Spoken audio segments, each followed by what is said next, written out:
They say time heals everything, but what if it doesn't? What if some memories refuse to fade, not because we want them to stay, but because they're a part of who we are? This story isn't about finding love, it's about remembering it. Even when the mind forgets and the heart refuses to let go, because sometimes love doesn't die. It just hides, waiting for the right moment to be remembered again. The world returned to Maya in fragments. Sound first, the soft beeping of a heart monitor, the distant whisper of nurses, the hum of a ceiling fan that turned too slowly. Then came the light, sterile, too bright, like she'd woken up inside a dream that didn't belong to her. Her eyes blinked open. The air smelled of antiseptic and rain-soaked flowers someone had left on the bedside table. She didn't recognize the room or the face that suddenly appeared beside her bed. Maya. The woman's voice trembled. Sweetheart, can you hear me? Maya tried to speak, but her throat burned. Her lips formed words that came out as a whisper. Who are you? The woman froze. Tears spilled down her face before she could answer. I'm your mother. The word mother felt strange, familiar yet distant, like a language she used to know but had forgotten. You were in an accident, her mother said softly. It's been 3 days. The doctors said you might be confused when you wake up. Confused wasn't the right word. Empty was. It felt like someone had taken her memories and left behind only feelings. Fear, loneliness, and a quiet ache she couldn't explain. That night, when the lights dimmed and the hospital fell silent, Maya couldn't sleep. The rain outside tapped softly against the window, steady, rhythmic, almost like a heartbeat. And then, in the flicker between dreams and waking, she saw him, a man standing in the rain, soaked, barefoot, his eyes dark with something that wasn't anger, but sorrow. He was looking straight at her. Maya, he whispered, voice raw. Don't forget me. Glass shattered, tires screeched, a flash of headlights, and then darkness. Maya jolted awake, her hands shaking. The room was empty. Her heart raced as if it remembered something her mind didn't. She pressed her palms to her temples. Who are you? She whispered into the dark. But only the rain answered. The next morning, Dr. Patel walked in, his calm smile barely hiding concern. How are you feeling today? Like I've lived someone else's life, she said quietly. I remember my name, my house, my mother, but she hesitated. There's someone else. A man, I keep seeing him. Dr. Patel's pen stopped mid-note. You remember someone specific? Maya nodded. He's always standing in the rain. I can't see his face clearly, but I know he's real. The doctor exchanged a quick glance with her mother. Maya, he said carefully. Sometimes the brain fills in blanks after trauma. It's called confabulation. Your mind may be creating. No, she interrupted. He's not made up. I feel him. That afternoon, when her mother left to sign discharge papers, Maya wandered through the hospital garden. There was a fountain there, quiet, cracked with age. She stared at her reflection in the water and felt a strange pull, like déjà vu tugging at her soul. Maya? The voice came from behind her. She turned and froze. It was him, the man from her dreams. He stood at the far end of the garden, wearing a gray coat, water dripping from his hair, though there was no rain. His eyes, dark, quiet, aching, met hers. Her breath caught. "It's you." But when she blinked, he was gone.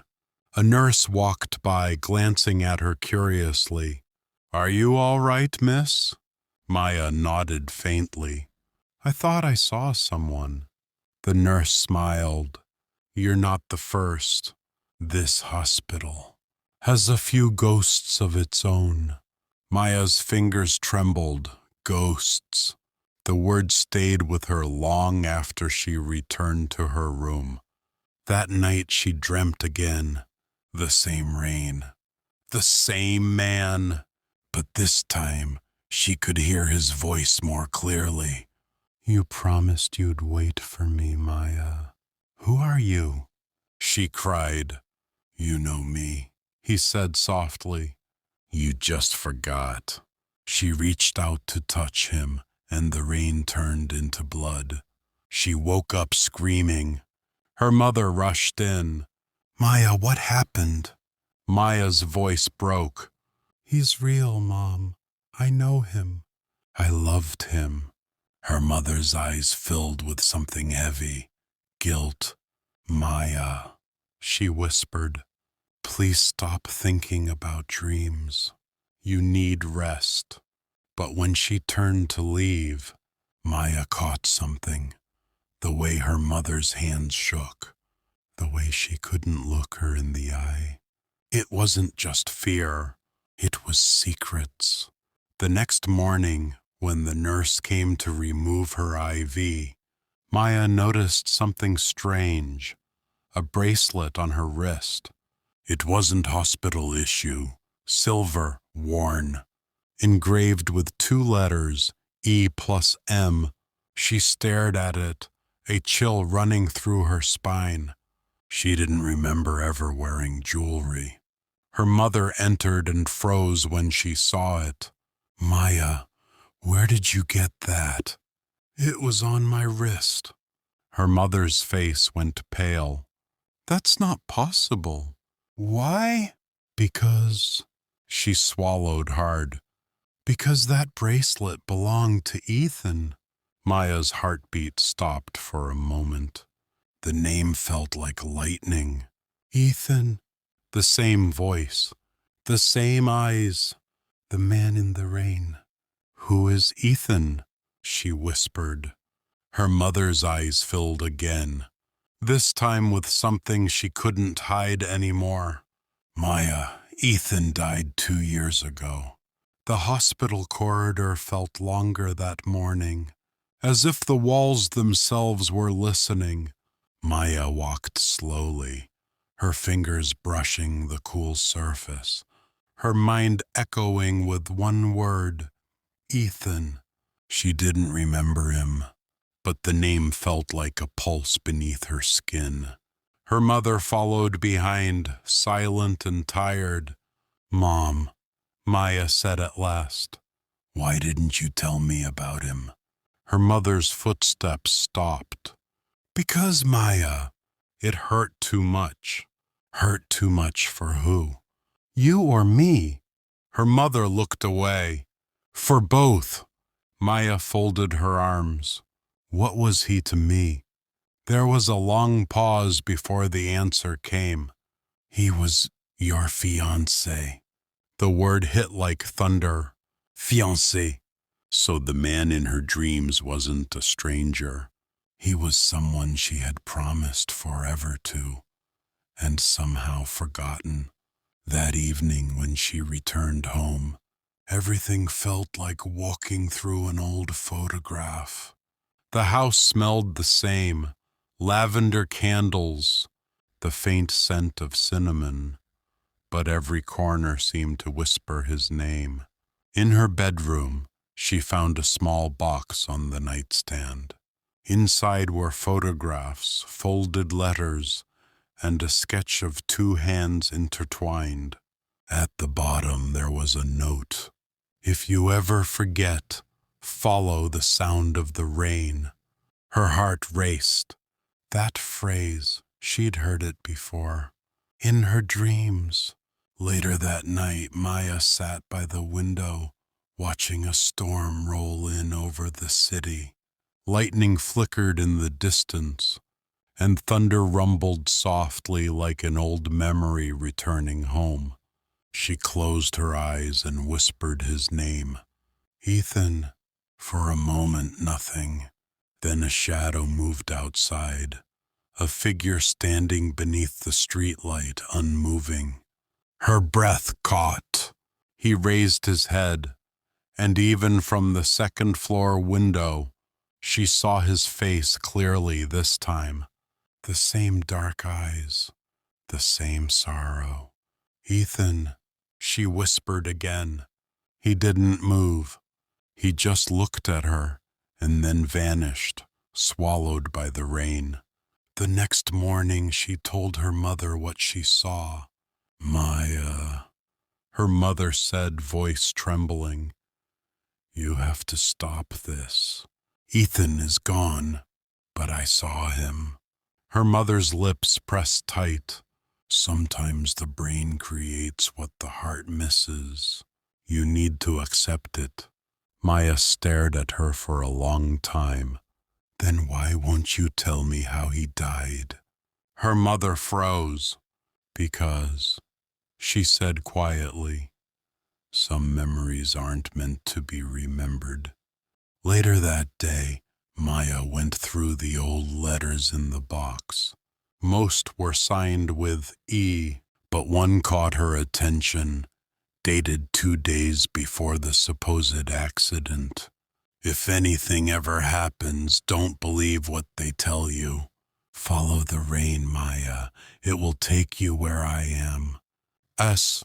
Ide. The handwriting trembled, as if written in fear. Her fingers shook as she read it again. The more she tried to remember him, the more her heart began to ache, like grief living beneath her ribs. That night she dreamt again. She was standing in the middle of a road. Rain poured down in silver sheets. A car's headlights came toward her. But this time she wasn't behind the wheel. She was standing on the side, screaming for someone inside to get out. Ethan! She shouted. The car spun, the sound of metal crushing echoing in her ears. When the smoke cleared, she saw him lying on the road, blood pooling beneath his hand. He looked at her one last time and whispered, "Forgive me." Maya woke up sobbing. She grabbed her phone and opened the voice recorder app. A new file blinked at the top, dated from 2 years ago. Her voice, soft, laughing. Ethan says we'll grow old together, even if it rains every day. The voice broke off with a giggle. She dropped the phone shaking. How could she forget a love like that? The next day, she went back to the hospital, to the same garden where she first saw his shadow. The nurse from before was there again, pruning roses. "Miss Maya," she smiled. "Back so soon?" Maya nodded. "I need to ask. That man you mentioned, the one you called a ghost, who was he?" The nurse hesitated. "Most people say it's a young man who used to volunteer here. He died years ago in a car crash, bringing his fiancée to the emergency room." Maya's heart stopped. "What was his name?" she whispered. The nurse smiled sadly. "Ethan." That night, when she returned home, she stood in the rain, barefoot, trembling, waiting. Lightning flashed, and then, behind her, a whisper. You found me." She turned, and there he was. Ethan. He looked exactly as she remembered from her dreams. Rain clinging to his hair, eyes dark and soft. Maya couldn't breathe. "You're not real." "I was," he said quietly, "once." Her heart broke. "Then why are you here?" He took a step closer, his voice almost a whisper. "Because you promised you'd wait for me." The rain kept falling long after Ethan disappeared again. Maya stood there until her clothes clung to her skin, trying to hold on to the warmth of a man who wasn't supposed to exist. When she finally went inside, every sound in the house seemed louder. The ticking clock, the hum of the refrigerator, her own heartbeat. She couldn't tell anyone. Who would believe her? The letter. The next morning, she found another note slipped under her front door. Same handwriting, same trembling curves. "If you're reading this, it means you've started remembering. Go to the place where we first said goodbye." Her hands shook. She didn't know where that was, but her heart did. She saw flashes, a pier, seagulls, a gray ocean, a promise made beneath a broken umbrella. So she drove east, following roads that somehow felt familiar. The pier. The pier was nearly deserted, the wind biting, the ocean restless. She walked to the end and stopped beside the railing. For a second she thought she saw him leaning there, smiling, wet hair in his eyes. But when she blinked, he was gone. Then she noticed something nailed to the wood. A small metal plate, weathered and rusted. Epause M. Her fingers traced the letters. The world spun. Images hit her like waves. Ethan laughing. Ethan holding her hand. Ethan whispering, "Don't look back." And then a voice behind her. "Maya." She turned. Dr. Patel stood there, his coat whipping in the wind. "The truth begins to crack. I didn't mean to frighten you," he said. "Your mother told me you left the house." Maya frowned. "You followed me. I was worried." "About what?" "That I might remember." He hesitated. "You lost a lot that night. Sometimes what returns isn't safe to hold." Her eyes narrowed. "You know something you're not telling me." He sighed, stepping closer. "Ethan wasn't supposed to drive that night. You were. You argued. He took the keys to protect you." Her breath caught. "Protect me from what? From yourself?" She shook her head. "That's a lie." He met her gaze. "Is it?" Thunder rolled above them. The sea crashed against the pier. Maya turned away. "He's still here, Doctor. I see him. I feel him." Dr. Patel's expression softened with pity. "Grief can take many forms, Maya. Let him rest." But when he left, she heard a whisper carried by the wind. "Don't listen to him." Ethan's voice. She wasn't imagining it. The recording. Back home, she searched the box of letters again. Beneath the photos was a small flash drive. She plugged it into her laptop. A video loaded. Ethan sitting on their couch, smiling awkwardly at the camera. "Hey, Maya, if you're watching this, it means I couldn't tell you the truth in person." He looked away, breathing deeply. "I made mistakes. People think the crash was an accident. It wasn't."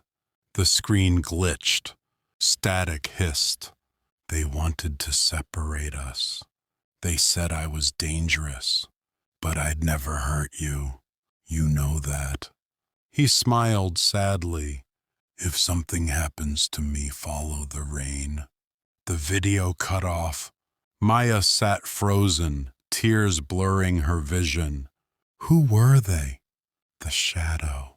That night, lightning lit the house in sharp flashes. Maya woke to the sound of footsteps downstairs. She grabbed her phone, its weak glow guiding her to the living room. A shape moved near the door, tall, still, familiar. Ethan, she whispered. The figure turned. It was him, but not the ghostly image from the garden. This time he looked real, solid, breathing. You're alive, she whispered. He shook his head slowly. Not the way you think. Before she could speak, he stepped closer and touched her hand. His skin was cold, but she could feel it. They made me disappear, Maya, and they made you forget. Lightning flashed again, and he was gone. Only a damp handprint remained on her wrist. Maya sank to the floor, whispering into the dark. Who did this to us? Outside, the rain answered, steady, relentless, like a memory refusing to die. Maya didn't sleep that night. Every sound in the house, the creak of the floorboards, the tapping rain, and made her jump. She replayed Ethan's words over and over in her head. They made me disappear, and they made you forget. The next morning, she called Dr. Patel's office. No answer. His number had been disconnected. Her chest tightened. Something was wrong. The file. Desperate, Maya searched through her mother's study. Among old hospital bills and medical reports, she found a sealed brown envelope labeled Patient M. Lewis, Confidential. She hesitated only a second before tearing it open. Inside were MRI scans, psychological notes, and a report signed by Dr. Patel himself.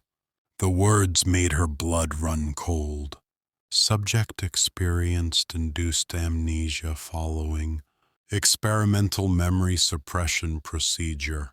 Authorization granted by guardian, Mrs. Lewis. She froze. Her mother had approved this? Then she saw another line handwritten in the margins. EL case terminated. Containment successful. EL. Ethan Lewis. Her hand trembled. Ethan wasn't a hallucination. He was a patient, just like her. The mother's secret. That evening, Maya confronted her mother. The older woman sat in the kitchen, stirring tea like nothing had happened. Why didn't you tell me? Maya's voice broke. You erased my memory. Her mother's spoon clinked against the cup. It was for your own good. My own good?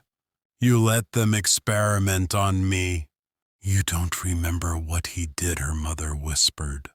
Because you made me forget. Silence. Then her mother said softly, He wasn't who you think he was. Maya shook her head. He loved me. He obsessed over you. Her mother said, He worked with Dr. Patel. The procedure wasn't meant for you. It was for him, to erase his trauma. But something went wrong. He lost control. Maya stared at her.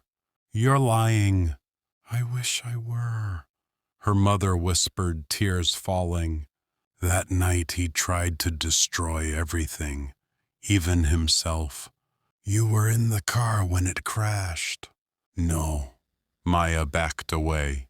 He saved me. Her mother's voice cracked. He almost killed you. The break. That night, Maya packed a small bag and left. She drove aimlessly through the rain until she reached the edge of town, the abandoned hospital where the crash victims had been treated years ago. Its windows were boarded, its halls dark, but she broke in anyway. Something drew her deeper inside, a faint light flickering at the end of the corridor. When she opened the door, her breath caught. The room was filled with equipment, old computers, IV bags, and dusty screens still running faint blue code. And on one of them, Ethan's name, Ethan Lewis. Memory reconstruction, active. The truth rebuilt. A voice came from behind her. I told you not to come here. Dr. Patel stepped out of the shadows. His face was pale, exhausted. You're not supposed to see this, he said quietly. It's not safe. Maya turned toward the screen. You lied to me. I protected you. By erasing me? He sighed. You both volunteered for the experiment to help trauma victims. But when his mind started collapsing, he turned violent. He destroyed the lab, the data, everything. You were injured. We used the prototype on you to stop the seizures, but it erased more than pain. It erased him. Maya stared at the screen. Then why do I still remember him? Patel's voice softened. Because love leaves traces we can't delete. For a moment, the only sound was the rain against the broken windows.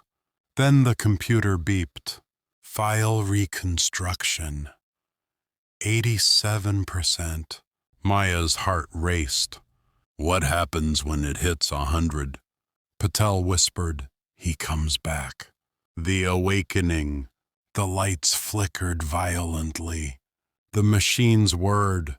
On the screen, Ethan's image began to form. Faint, pixelated, alive. Maya. His voice came through the speakers, raw and real. I told you to follow the rain. Patel rushed to shut down the system. No, he's unstable. Maya grabbed his hand. He's my memory and not yours to control. The monitor glowed brighter. Ethan's figure solidified, his eyes full of sadness and longing. Maya, he said, they took everything from us, but they couldn't take this. He pressed his hand against the glass. She reached out instinctively. For a second, the air between them shimmered, and she felt it. His touch, real, warm. Then the screen went black. Maya fell to her knees. Tears blurred her vision. The rain outside stopped. Only one sound remained, her heart, beating to the rhythm of a name she could no longer forget. Ethan. The next morning, sunlight streamed through the cracked hospital windows, but it didn't feel warm. Maya hadn't moved all night. She sat beside the lifeless computer screen, her hand still outstretched, as if waiting for Ethan's touch to return. She whispered into the silence. You said follow the rain. I did. Now what? No answer. But something had changed. The air around her felt charged, humming softly, like the walls themselves were breathing. The signal. She was halfway back to her car when her phone lit up. Unknown number. Her pulse quickened. She answered. Maya, Ethan's voice. She froze. Where are you? Not where, what? They rebuilt me. You're alive? Part of me. Enough to find you? Her breath hitched. How is this possible? You remember what Patel said. Memory reconstruction. They didn't delete me. They digitized me. I'm trapped in the system. Static broke the line, but she heard one last whisper before it cut out. They're coming. Don't trust anyone. The call ended. The chase. Minutes later, a black van turned the corner. No plates, tinted windows. Maya's instincts screamed, "Run!" She jumped into her car and sped down the highway. In her mirror, the van followed, relentless. Her phone buzzed again. A map appeared on the screen, glowing blue. Ethan's voice echoed through the speaker. Turn left at the old mill, hurry. She didn't question it. The van gained on her, headlights flashing. She cut the wheel sharply, tires screaming as she disappeared down a dirt road. The GPS led her to a rundown farmhouse surrounded by fog. The signal died the second she entered. The farmhouse. Inside was dust and decay, but in the center of the room sat a single computer humming faintly. A post-it note stuck to the monitor. Do you still believe in us? Her heart clenched. She turned on the computer. The same blue light flickered, and then his face appeared. Ethan. He looked real, tired, beautiful. Maya, he said softly. You found me. Her throat tightened. What are you? He smiled faintly. A mistake that refused to disappear. She stepped closer. Why did they hide you? Because I remembered too much. I saw what Patel did to us. The memory suppression wasn't medical. It was control. They wanted to erase emotion itself. Maya's hands trembled. Why?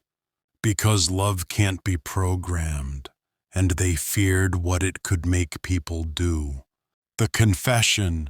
The screen flickered. Ethan's image glitched, half his face dissolving into code. Maya, my time's running out. You need to know something. She shook her head. No, don't disappear again. He smiled sadly. I never left you. I'm inside your memories now. That's why you still see me.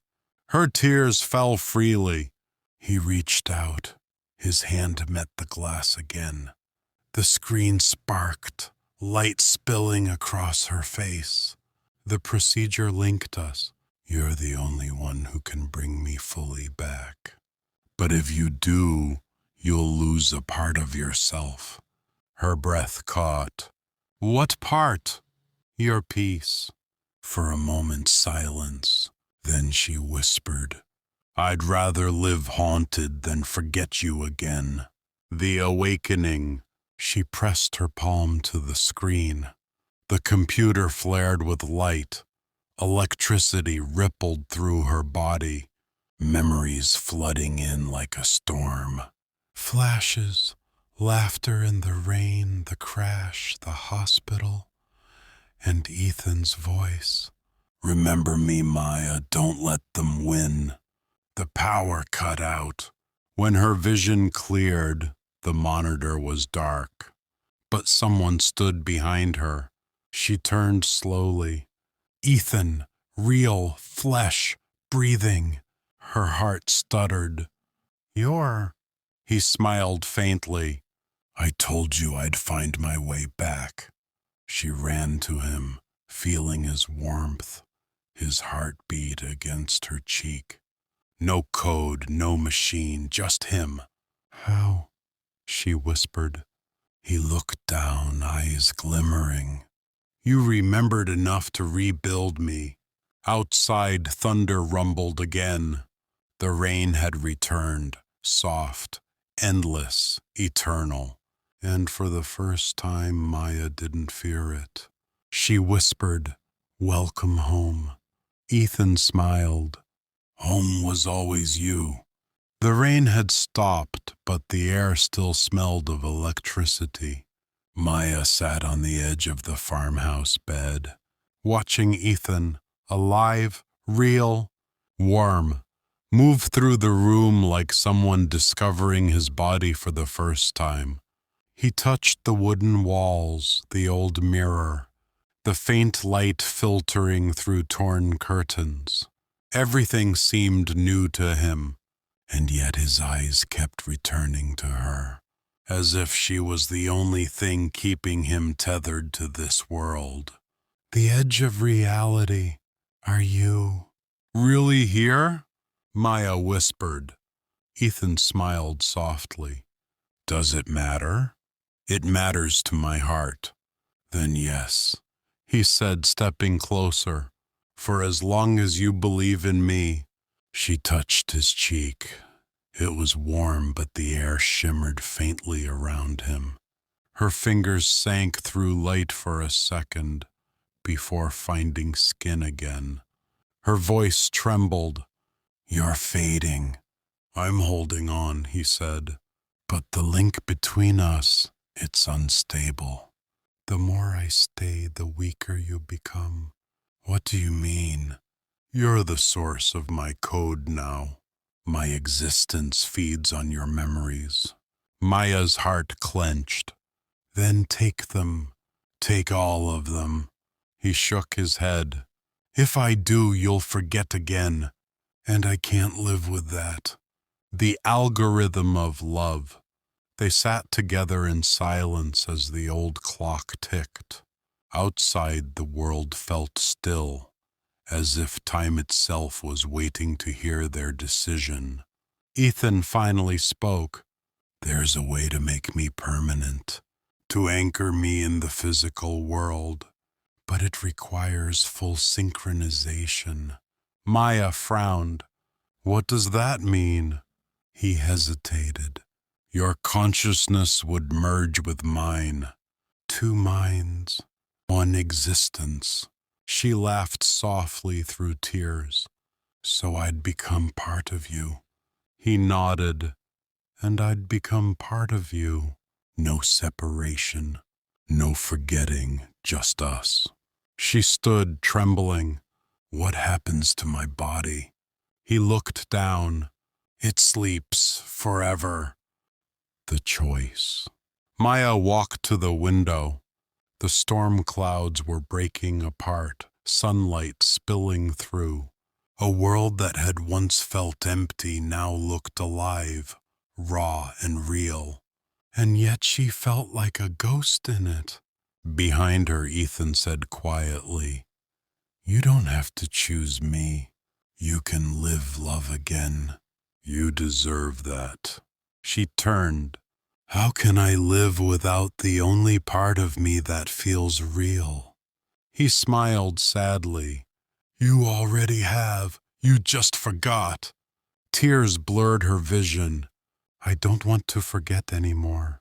He stepped closer, brushing his thumb along her jaw. Then remember me forever, whichever world you choose. The merge. She placed her hand over his heart. Show me how. He took her hand gently, guiding it to the small device still strapped to his wrist, a remnant of the lab. One press, and light burst from the floor, surrounding them both. Maya, Ethan whispered, this will only work if you want it completely. I always have. The room began to dissolve, walls turning to streams of code, air glowing with fragments of memory. She saw everything they had been, the rain, the laughter, the crash, the garden, the first I love you. The light grew so bright she couldn't tell where she ended and he began. Do you trust me? With everything. And then silence. The afterglow. When the light faded, the farmhouse was empty. Only a single laptop sat on the table, its screen glowing softly. On it, A video looped endlessly, Maya and Ethan walking hand in hand beneath the rain, smiling, whole, eternal. Dr. Patel's voice echoed faintly from a recorder left nearby. Subject integration successful. Consciousness merged. They chose love over life. And perhaps that's the truest kind of immortality. The camera zoomed closer to the video, their digital selves laughing, dancing in the downpour, unaware of the world watching. And as the image faded to black, one final line appeared on screen. Some memories are too beautiful to let die. Years passed. The farmhouse was gone, swallowed by the forest and time. But in the world beyond, something quietly changed. The company that once ran the memory experiments collapsed. The files vanished. And yet, hidden inside the digital void, one file kept reappearing. emreunion.mp4. Every time someone tried to delete it, it came back. No one knew why. The student. One cold morning, a young researcher named Clara Hayes found the file while tracing abandoned AI networks. When she clicked play, she expected corrupted data. Instead, she saw two people walking hand in hand beneath a gray sky. A man and a woman, laughing, dancing in the rain. She watched, transfixed, as the man whispered something to the woman before lightning flashed. And the video looped again. She replayed it, again. Again! Something about it felt alive. Who are you? She whispered to the screen. For a moment, the rain in the video paused. The woman, Maya, turned her head slightly, almost as if she'd heard. The whisper in the code. Clara stayed up all night analyzing the footage. Hidden deep in the code was a signature she'd never seen before. A repeating pulse like a heartbeat. When she amplified it, a faint voice came through. Follow the rain. Her heart pounded. What is this? The data wasn't random. It was responsive. Every time Clara typed something, the code changed. It wasn't an archived file. It was a living consciousness. The encounter. On the third night, she received a message across her terminal. Hello. C, who are you? Someone who loved too deeply to die. C, Ethan? You know my name. C, you're a program. So are memories. Then another line appeared, one that made her skin prickle. Tell Maya I kept my promise. She typed fast. C, she's gone, you both. No, she's here. In every memory that still loves. The system flickered. A soft hum filled the lab, and then the screen shifted, showing the same video again, but different this time. Maya looked directly at Clara, smiling. We found forever, she said. Then the file closed itself. The legacy. Clara published her findings, calling it the heart algorithm. No one believed her at first, until other researchers found traces of the same code embedded across old cloud servers, video platforms, and even weather satellites. Wherever rain fell, faint signals of E&M appeared in data streams, in digital noise, in the quiet hum of forgotten machines. Some said it was just corrupted memory. Others whispered it was love finding a way to exist beyond death, beyond flesh, beyond forgetting. The final rain. One evening, years later, Clara walked home through a gentle drizzle. She pulled up her hood and froze. Across the glass window of a cafe, a reflection shimmered faintly. A couple walking under an umbrella, laughing, unreal, and yet real enough to make her heart ache. She smiled, whispering to the air, "I found you." And somewhere, carried by the rhythm of the falling rain, came a reply, soft, distant, eternal. Love always remembers. The rain kept falling, and in every drop their story lived on,